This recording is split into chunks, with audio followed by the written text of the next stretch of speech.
Olá, irmãos em Cristo, eu me chamo Marina Morim.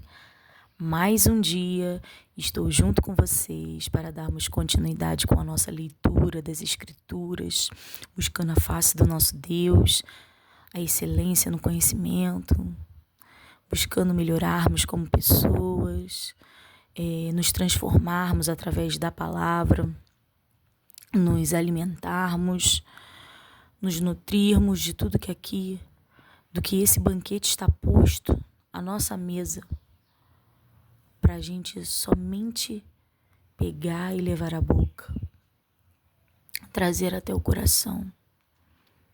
A palavra de Deus é o banquete para que nós possamos nos alimentar dia após dia nesse mundo a qual o Senhor vai transformar, a qual o Senhor vai modificar, a qual o Senhor vai julgar, mas que nós sempre estejamos buscando a face dele para estarmos com ele.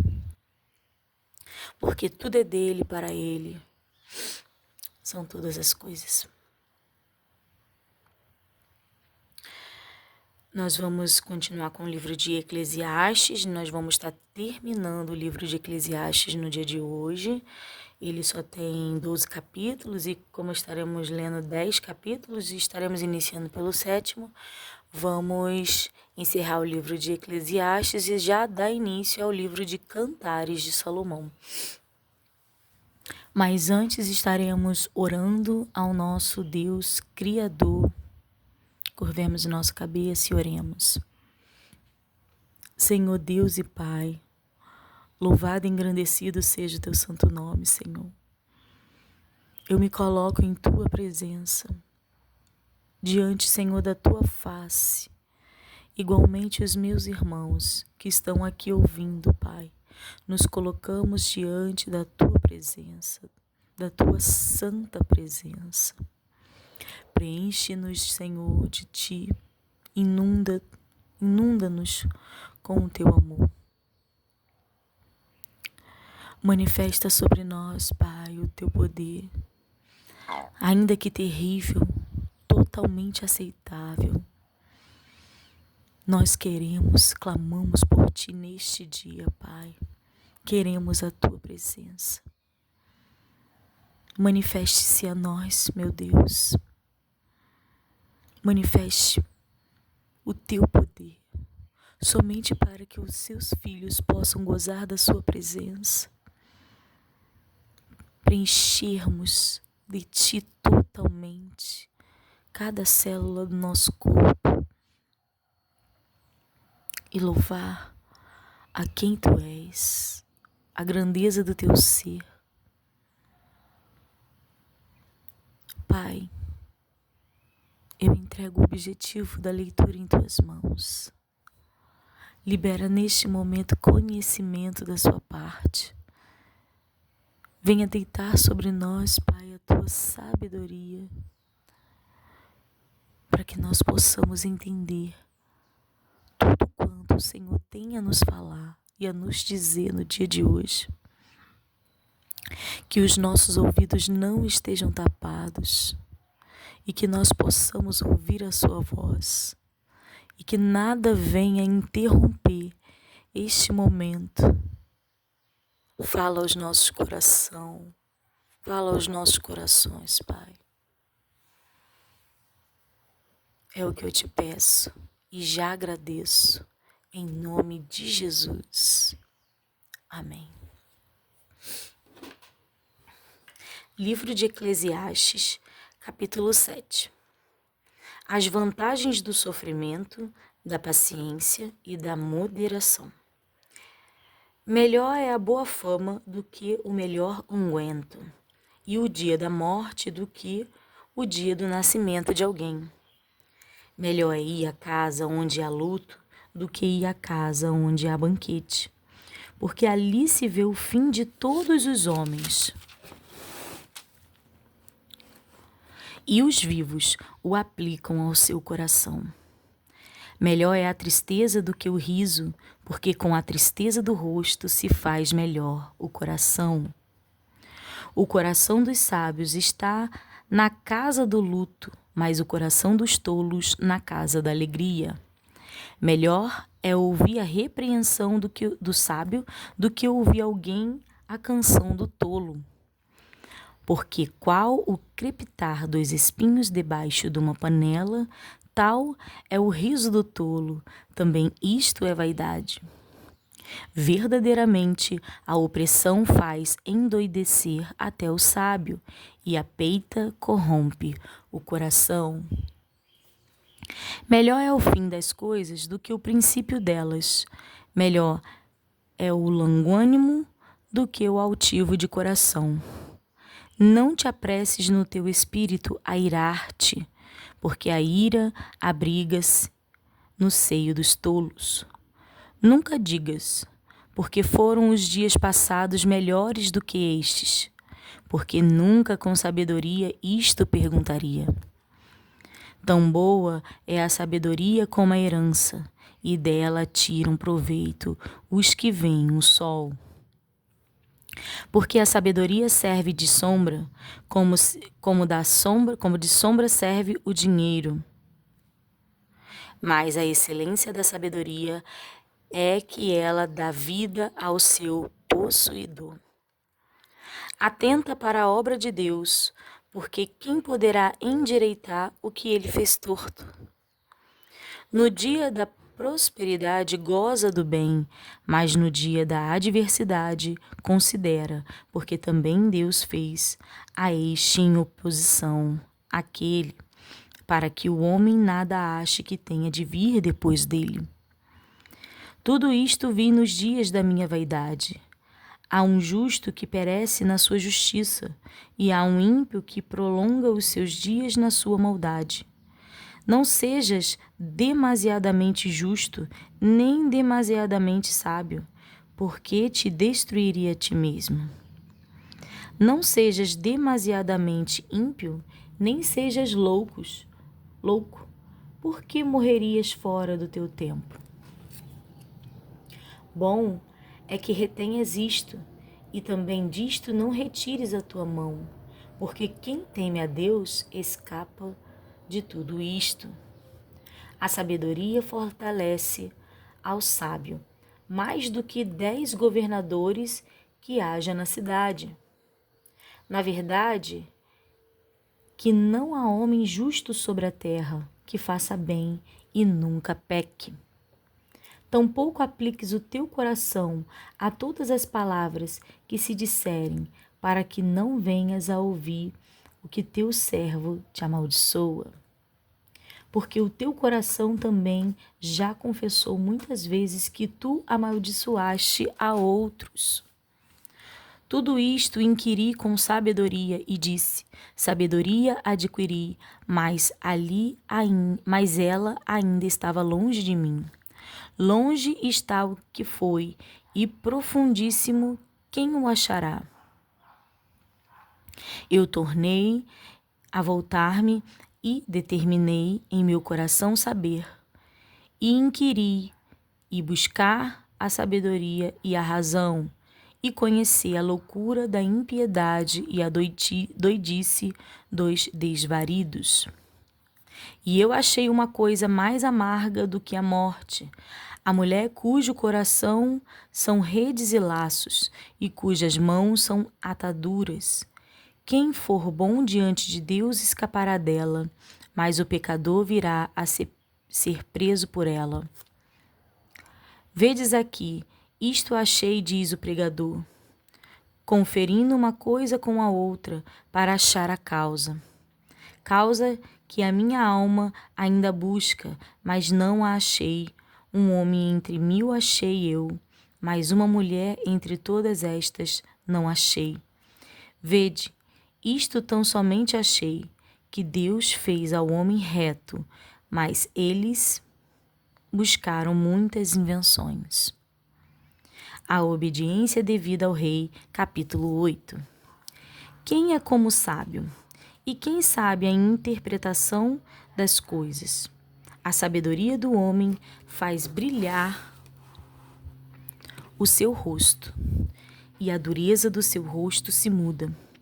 Eu digo, Observa o mandamento do rei, e isso em consideração para com o juramento de Deus. Não te apresses a sair da presença dele, nem persistas em alguma coisa má, porque ele faz tudo o que quer. Porque a palavra do rei tem poder, e quem lhe dirá: que fazes? Quem guardar o mandamento não experimentará nenhum mal, e o coração do sábio discernirá o tempo e o modo. Porque para todo propósito há tempo e modo, porquanto o mal do homem é grande sobre ele.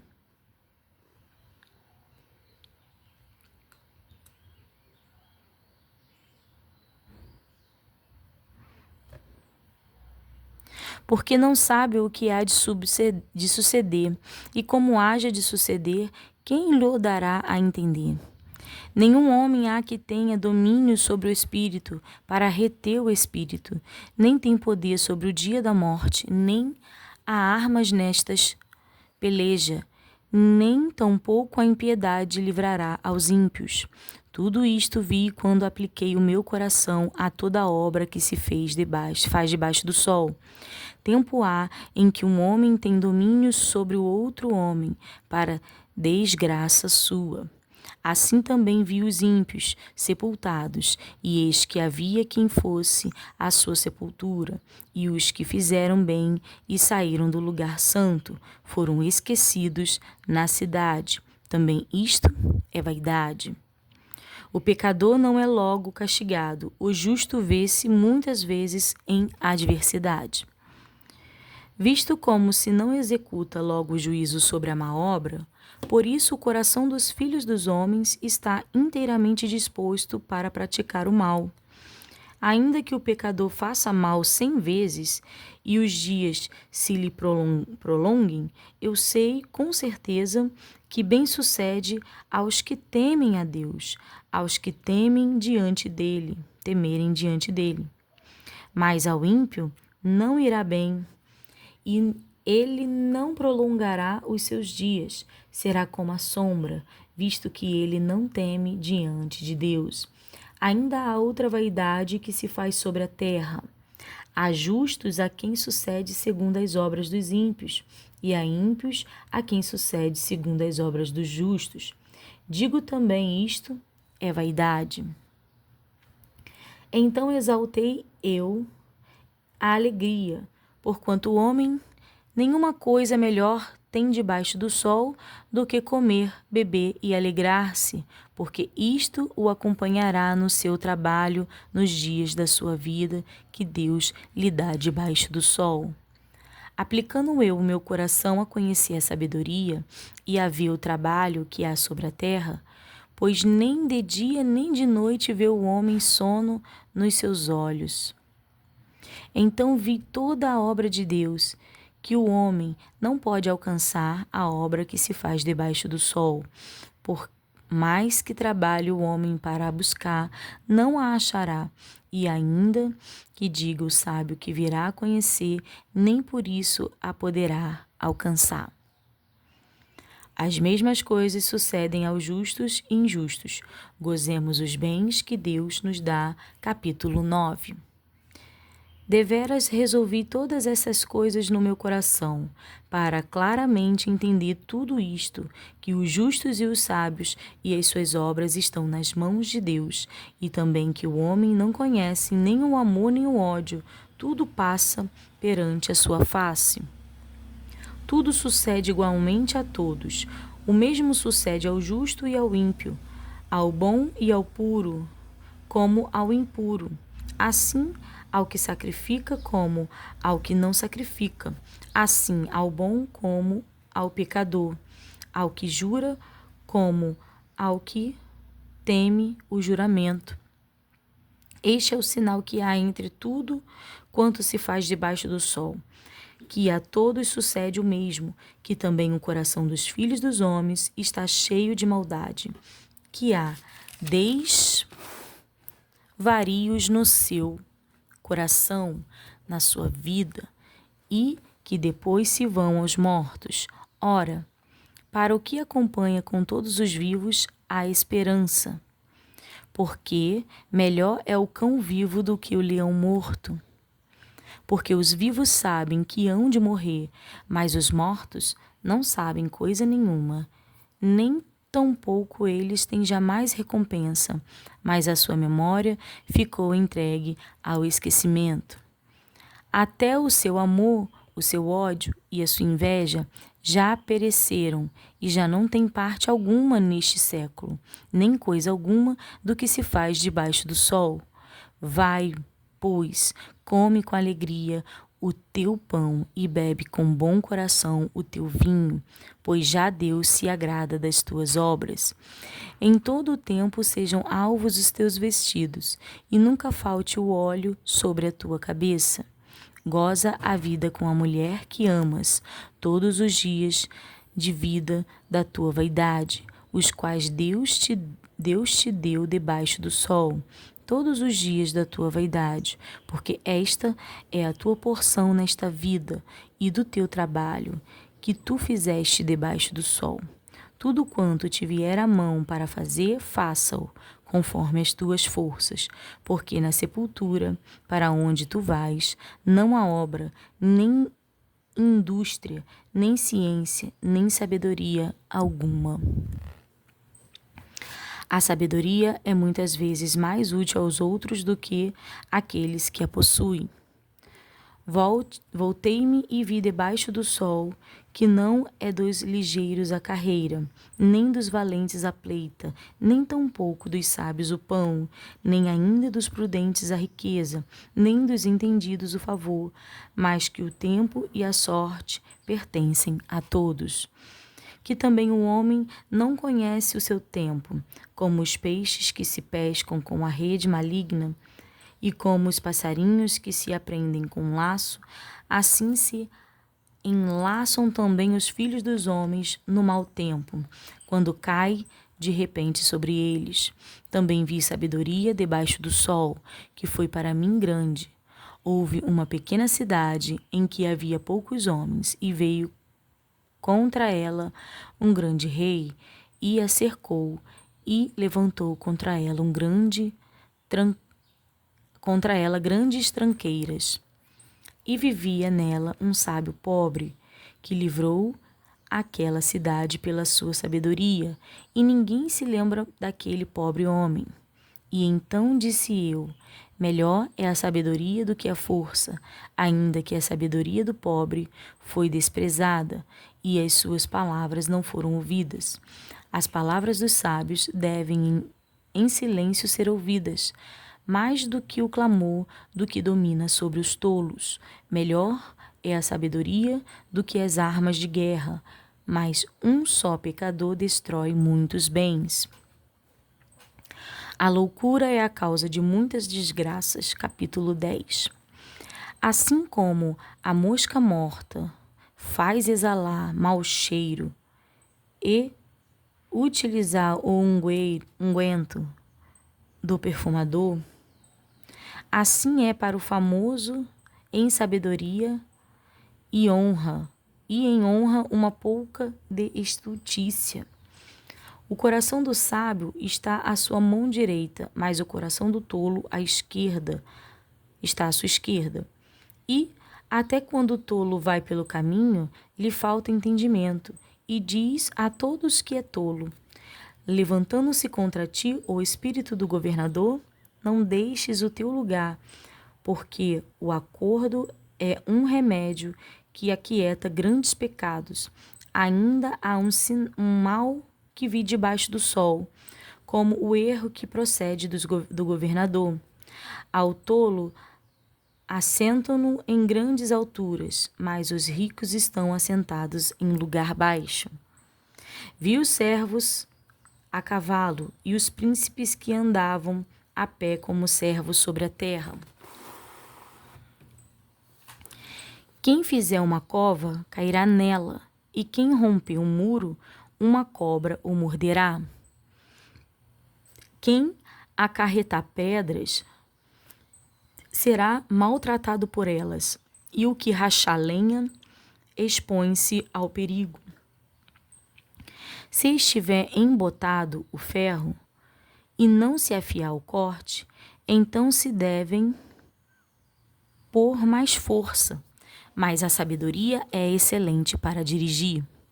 Se a cobra morder antes de estar encantada, então remédio nenhum haverá no mais hábil encantador. Nas palavras da boca do sábio há favor, mas os lábios do tolo o devoram. O princípio das palavras da sua boca é astutícia, e o fim da sua boca um desvario péssimo.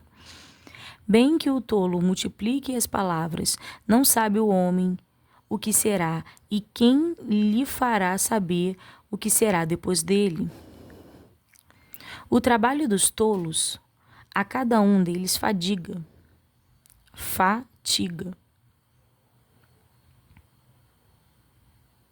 pois não sabem como ir à cidade. Ai de ti, ó terra, cujo rei é criança, e cujos príncipes comem de manhã. Bem-aventurada tu, ó terra, cujo rei é filho dos nobres, e cujos príncipes comem a tempo, para refazerem as forças, e não para bebedice. Pela muita preguiça se enfraquece o teto, e pela frouxidão das mãos goteja a casa. Para rir se fazem convites, e o vinho alegra a vida, e por tudo, todo o dinheiro responde.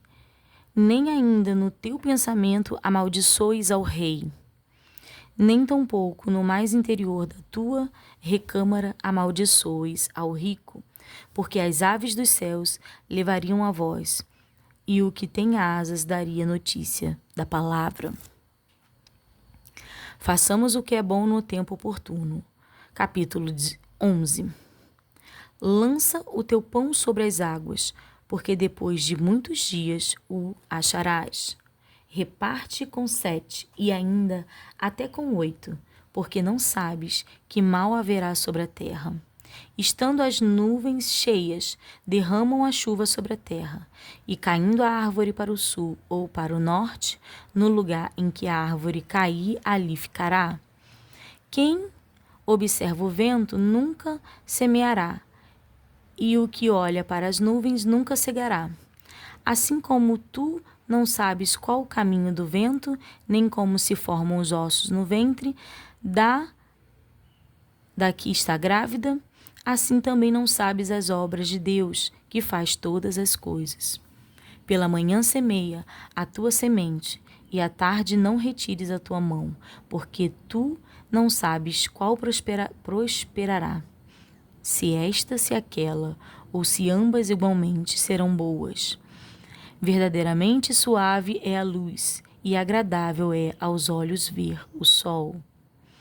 Mas se o homem viver muitos anos, e em todos eles se alegrar, também se deve lembrar dos dias das trevas, porque hão de ser muitos, tudo quanto sucede é vaidade. Alegra-te, mancebo, na tua mocidade, e recreie-se o teu coração nos dias da tua mocidade, e anda pelos caminhos do teu coração, e pela vista dos teus olhos. Sabe, porém, que por todas estas coisas te trará Deus a juízo. Afasta, pois, a ira do teu coração, e remove da tua carne o mal, porque a adolescência e a juventude são vaidade. A mocidade deve preparar-se para a velhice e para a morte. Capítulo 12. Lembra-te do teu Criador nos dias da tua mocidade, antes que venham os maus dias e cheguem os anos dos quais venha a dizer, não tenho neles contentamento. Antes que se escureçam o sol e a luz e a lua e as estrelas e tornem a vir as nuvens depois da chuva. No dia em que tremerem os guardas da casa e se curvarem os homens fortes, e cessarem os moedores, por já serem poucos, e se escurecerem os que olhem pelas janelas, e as duas portas da rua se fecharem por causa do baixo ruído da moedura, e se levantar a voz das aves, e todas as vozes do canto se abaixarem, como também quando temerem o que está no alto, e houver espantos no caminho, e florescer a amendoeira, e o gafanhoto for um peso, e perecer o apetite, porque o homem se vai à sua eterna casa, e os pranteadores andarão rodeando pela praça, antes que se quebre a cadeia de prata, e se despedace o copo de ouro, e se despedace o cântaro junto à fonte, e se despedace a roda junto ao poço, e o pó volte à terra como era, e o espírito volte a Deus que o deu. Vaidade de vaidade, diz o pregador, tudo é vaidade. E quanto mais o sábio for o pregador, tanto mais sabedoria ao povo ensinou, e atentou, e esquadrinhou, e compôs muitos provérbios.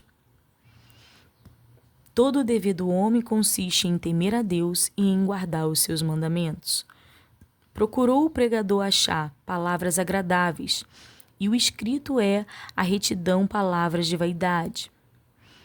As palavras dos sábios são como aguilhões e como pregos bem fixados pelos mestres das congregações, que nos foram dadas pelo único pastor. E, demais disto, filho meu, atenta, não há limite para fazer livros, e o muito estudar enfado é da carne.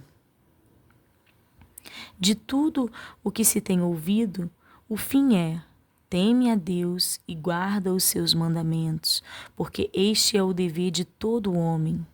Porque Deus há de trazer juízo, Deus há de trazer a juízo toda a obra, e até tudo o que está encoberto, quer seja bom, quer seja mal.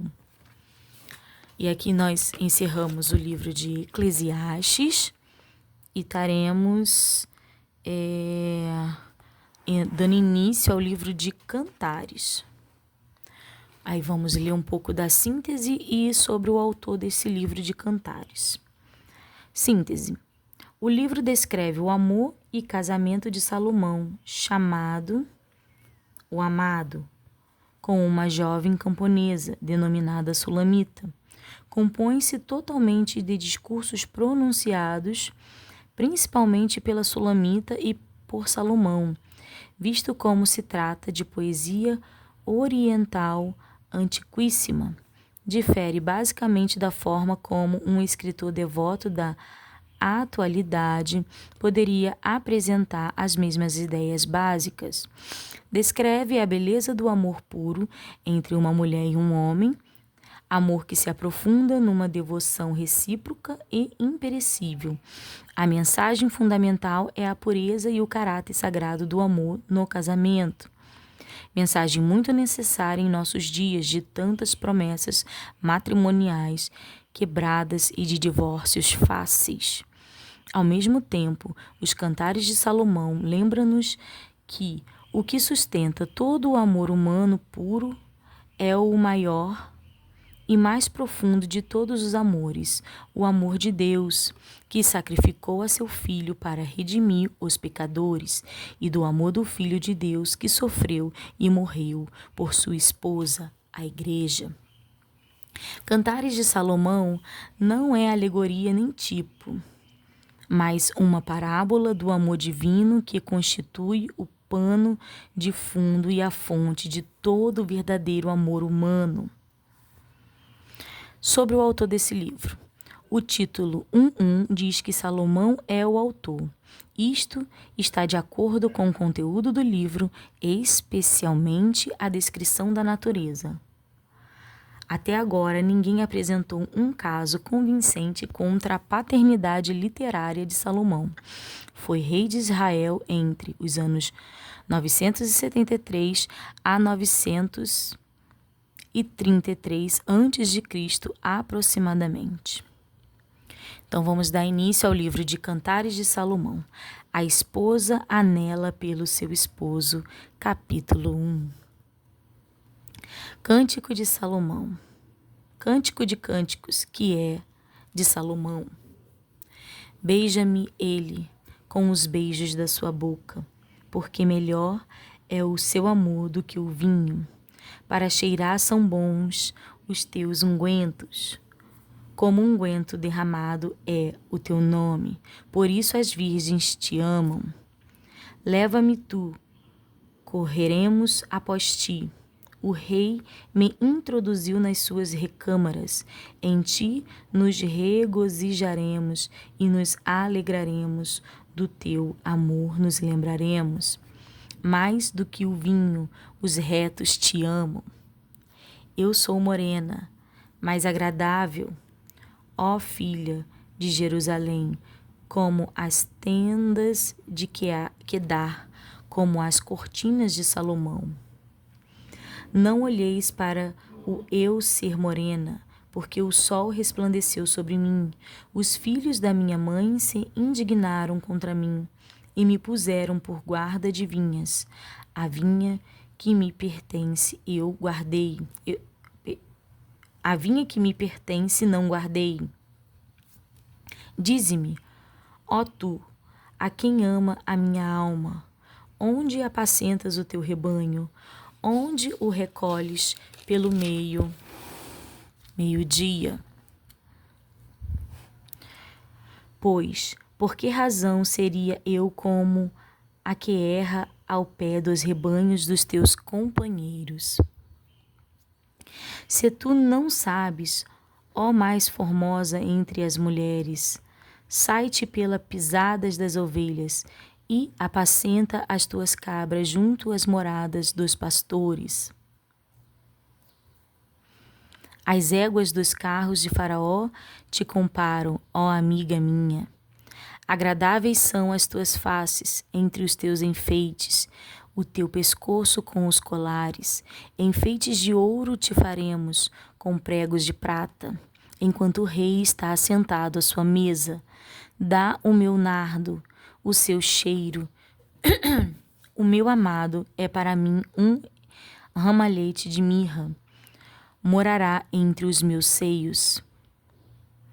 Como um cacho de cipre nas vinhas te engedi. Como um cacho de chipre nas vinhas te engedi. Vinhas de Engedi é para mim o meu amado. Vamos ler de novo, porque ficou difícil de entender, né, irmãos? Então, vamos lá. Como um cacho de chipre nas vinhas de Engedi é para mim o meu amado. Eis que és formosa, ó amiga minha, eis que és formosa, os teus olhos são como as das pombas. Eis que és gentil e agradável, ó amado meu, o nosso leito é viçoso. As traves da nossa casa são de cedro, as nossas varandas de ciprestes. Capítulo 2. Versículo 2, né? Capítulo 2, desculpa. Eu sou a rosa de Saron, o lírio dos vales. Qual o lírio entre os espinhos, tal é a minha amiga entre as filhas. Qual a macieira entre as árvores do bosque, tal é o meu amado entre os filhos. Desejo muito a sua sombra, e debaixo dela me assento, e o seu fruto é doce ao meu paladar. Levo-me à sala do banquete. Levou-me à sala do banquete, e o seu estandarte em mim era o amor. Sustentai-me com passas, confortai-me com maçãs, porque desfaleço de amor. A sua mão esquerda esteja debaixo da minha cabeça, e a sua mão direita me abrace. Conjuro-vos, ó filhas de Jerusalém, pelas gazelas e servas do campo, que não acordeis nem desperteis o meu amor até que queira. Esta é a voz do meu amado, ei-lo aí, que já vem saltando sobre os montes, pulando sobre os outeiros. O meu amado é semelhante ao gamo ou ao filho do veado. Eis que está detrás da nossa parede, olhando pelas janelas, reluzindo pelas grades.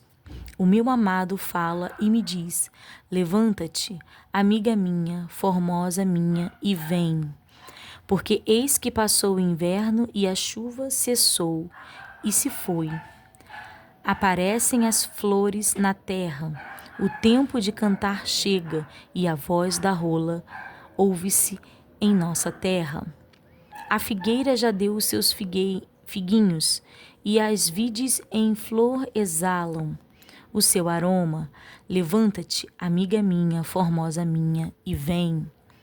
Pomba minha, que andas pelas fendas das penhas, no oculto das ladeiras, mostra-me a tua face, faze-me ouvir a tua voz, porque a tua voz é doce e a tua face aprazível. Apanhai-me as raposas, as rapozinhas, que fazem mal às vinhas, porque as nossas vinhas estão em flor. O meu amado é meu e eu sou dele. Ele apacenta o seu rebanho entre os lírios.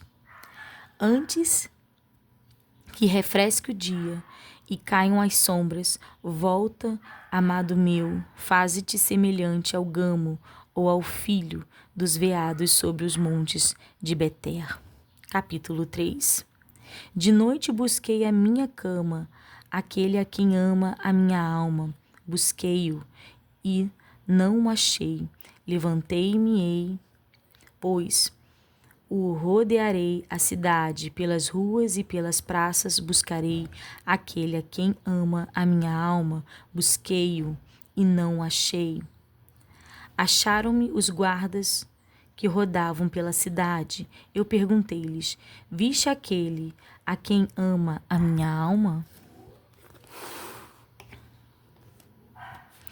Apartando-me eu um pouco deles, logo achei aquele a quem ama a minha alma. Detive-o até que o introduzi em casa de minha mãe, na câmara daquela que me gerou. Conjuro-vos, ó filha de Jerusalém, pelas gazelas e servas do campo, que não acordes nem despertes o meu amor até que queira. O cortejo nupcial, o esposo exprime o seu amor pela esposa. Quem é esta que sobe do deserto como colunas de fumo, perfumada de mirra, de incenso e de toda a sorte de pós aromáticos? Eis que é a liteira de Salomão. 60 valentes estão ao redor dela, dos valentes de Israel, todos armados de espadas, destros na guerra, cada um com a sua espada à cinta, por causa dos temores noturno. O rei Salomão fez para si um palaquim de madeira do Líbano, fez-lhes as colunas de prata e o estrado de ouro, o assento de púrpura, o interior revestido com amor pelas filhas de Jerusalém. Sai, ó filhas de Sião, e contemplai ao rei Salomão com a coroa com que o coroou sua mãe no dia do seu desposório e no dia do júbilo do seu coração. Capítulo 4. Eis que és formosa, amiga minha, eis que és formosa, os teus olhos são como os das pombas entre as tuas tranças. O teu cabelo é como o rebanho de cabras que pastam no monte de Gileade. Os teus dentes são como o rebanho das ovelhas tosquiadas, que sobem do valadouro, e das quais todas produzem gêmeos, e nenhuma há estéril entre elas. Os teus lábios são como um fio de escarlate, e o teu falar é doce. A tua fronte é qual pedaço de romã entre as tuas tranças. O teu pescoço é como a torre de Davi, edificada para pendurar armas. 1000 escudos pendem dela, todos broquéis de valorosos. Os teus 2 peitos são como 2 filhos gêmeos da gazela, que se apacentaram entre os lírios. Antes que refresque o dia e caiam as sombras, irei ao monte da mirra e ao outeiro do incenso. Tu és toda formosa, amiga minha, e em ti não há mancha. Vem comigo do Líbano, minha esposa, vem comigo do Líbano. Olha, desde o cume de Amana, desde o cume de Senir e de Hermon, desde as moradas dos leões, desde os montes dos leopardos. Tiraste meu coração, minha irmã, minha esposa. Tiraste-me o coração com um dos teus olhos, com um colar do teu pescoço. Que belos são os teus amores, irmã minha, ó esposa minha, quanto melhores são os teus amores do que o vinho, e o aroma dos teus bálsamos do que o de todas as especiarias. Favos de mel manam dos teus lábios, minha esposa, mel e leite estão debaixo da tua língua, e o cheiro dos teus vestidos é como o cheiro do Líbano. Jardim fechado és tu, irmã minha, esposa minha, manancial fechado, fonte selada. Os teus renovos são um pomar de romãs, com frutos excelentes, o cipreste e o nardo. O nardo e o açafrão, o cálamo e a canela, com toda a sorte de árvores de incenso, e mirra e aloés, como todas as principais especiarias. És a fonte dos jardins, poços das águas vivas, que correm do Líbano. Levanta-te, vento norte, e vem tu, vento sul, assopra no meu jardim para que se derramem os seus aromas. Ah, se viesse o meu amado para o seu jardim, e comesse os seus frutos excelentes. E aqui, irmãos, nós terminamos a leitura de 10 capítulos no dia de hoje. Eu deixo os irmãos com a paz do Senhor.